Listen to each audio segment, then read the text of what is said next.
ఇప్పుడే Country Delight యాప్ని download చేసుకోండి. Download the Country Delight app now.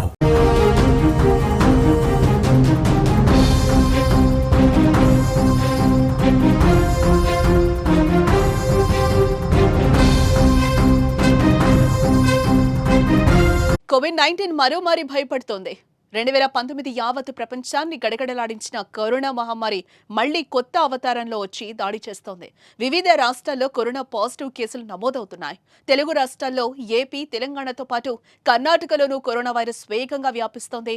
ఈ క్రమంలోనే తాజాగా బెంగళూరులో 9 నెలల శిశువు కరోనా బారిన పడింది.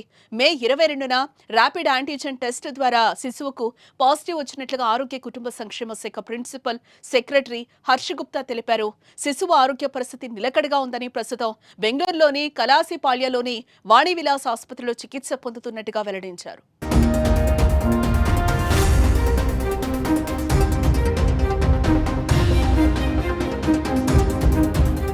కర్ణాటక ఆరోగ్య శాఖ వెల్లడించిన లెక్కల ప్రకారం 2025 జనవరిలో 3 కరోనా పాజిటివ్ కేసులు నమోదు కాగా, ఫిబ్రవరిలో 1 కేసు నమోదైంది.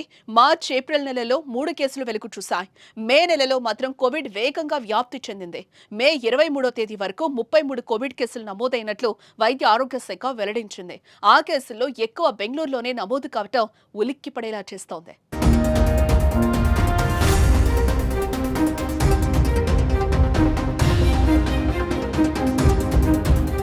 కరోనా మళ్లీ విజృంభిస్తున్న నేపథ్యంలో కర్ణాటక ప్రభుత్వం అప్రమత్తమైంది. ఇప్పటికే ఈ మేరకు రాష్ట్ర వ్యాప్తంగా ఉన్న ఆసుపత్రుల్లో ఇన్ఫ్లుయెంజా, తీవ్రమైన శ్వాసకోశ ఇన్ఫెక్షన్లు కేసులను నిశితంగా పరిశీలించాలని ఆదేశించింది. ప్రజలకు పలు కీలక సూచనలు చేసింది. పబ్లిక్ ప్లేసుల్లో మాస్క్ ధరించాలని, రద్దీగా ఉండే ప్రాంతాల్లో సామాజిక దూరాన్ని పాటించాలని సూచించింది. ఎప్పటికప్పుడు చేతులు శుభ్రం చేసుకోవాలని, కోవిడ్ లక్షణాలుంటే వెంటనే వైద్యులను సంప్రదించాలని సూచించింది.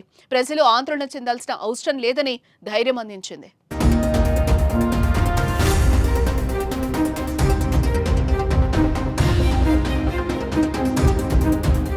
అటు మహారాష్ట్రలో కేసులు భారీగానే పెరుగుతున్నాయి.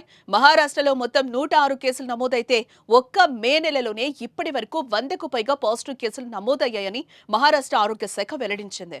కోవిడ్ లక్షణాలు తీవ్రంగా ఉన్నవారిని ప్రత్యేకంగా ఏర్పాటు చేసిన ఐసోలేషన్ వార్డుల్లో ఉంచినట్లు తెలిపారు. కేరళలో కూడా కరోనా కేసులు మళ్లీ పెరుగుతున్నాయి. రాష్ట్ర వ్యాప్తంగా మే నెలలో ఇప్పటి వరకు 182 కేసులు నమోదయ్యాయి. కేరళలోని కొట్టాయంలో అత్యధికంగా 57 కేసులు, ఎర్నాకుళంలో 34, తిరువనంతపురంలో 30, ఇతర జిల్లాల్లో మిగిలిన కేసులు రికార్డయ్యాయి. ఇలా ప్రతి రాష్ట్రంలోనూ పెరుగుతున్న కేసులకు ఆదిలోనే అడ్డుకట్ట వేయాల్సిన అవసరం ఉంది. దానికి ప్రభుత్వాలు సూచిస్తున్న సలహాలు, సూచనలు పాటించడమే ఏకైక మార్గం.